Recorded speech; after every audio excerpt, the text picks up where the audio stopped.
આ મીણબત્તી કોને સળગાવી?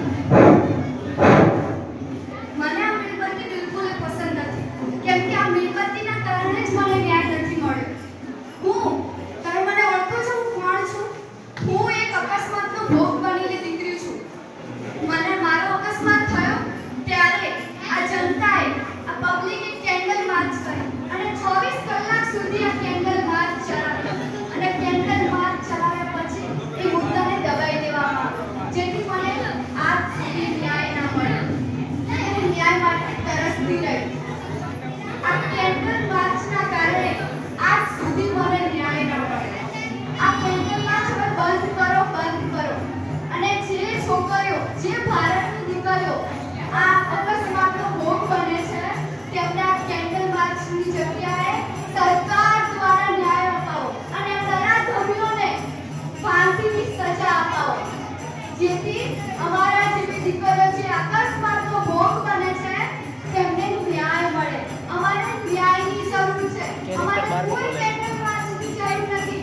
અમારે કોઈ પબ્લિકના સહારાની જરૂર નથી. અમારે જરૂર છે તો સરકારની જરૂર છે. સરકારના ન્યાયની જરૂર છે.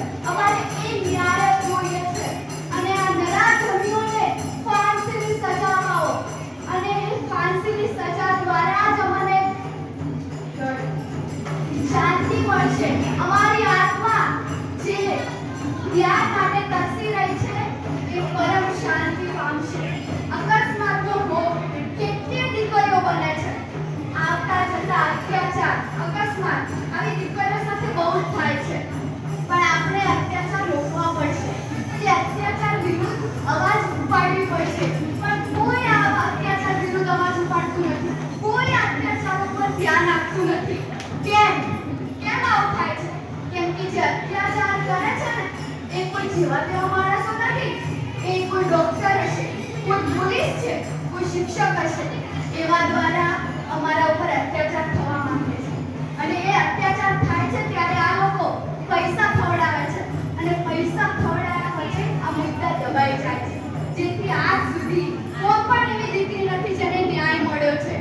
કોઈ પણ એવી દીકરી નથી ભારતની કે જેમને આમના અત્યાચાર વિરુદ્ધ ન્યાય મળ્યો છે. કોઈએ સજા નથી આપી, કોઈ આપતું પણ નથી, કેમ કે ડરે છે પોલિટિશિયનના કારણે. કેમ કે અંદર મોટા પોલિટિશિયન હોય છે. કેમ કે અંદર મોટા પોલિટિશિયન હોય છે. કેમ એ માણસ છે તો અમે માણસ નથી? અમે તો અત્યાચારનો ભોગ બન્યા છીએ તો પણ અમને ન્યાય નથી મળતો અને આ મુદ્દાને પૈસા દ્વારા દબાઈ દેવામાં આવે છે. અમારે પણ ન્યાયની જરૂર છે અને પબ્લિક નારા લગાવે છે, justice for her, justice for her. Candle March, stop this candle March. અમારે આ કેન્ડલ માર્ચની કોઈ જરૂર નથી. અમારે નારાઓની કોઈ જરૂર નથી. અમારે જસ્ટિસ જોઈએ છે તો એક ગવર્નમેન્ટ તરફથી, એક સરકાર દ્વારા જોઈએ છે ન્યાય. અમારે એ સરકાર જ્યારે અમને ફાંસીની સજા આપશે ત્યારે જ અમને ન્યાય મળશે. અમને અત્યારે નારા લાગે છે બેટી બચાવો, બેટી પઢાઓ, પણ ના, આ નારાને બદલવાની જરૂર છે. બેટી બચાવો, બેટી પઢાઓ નહીં, બેટીને પઢાઓ છો તો બેટીને બચાવતા શીખો. જ્યારે બેટી બચશે ત્યારે જ બેટી ભણશે અને દીકરી બચશે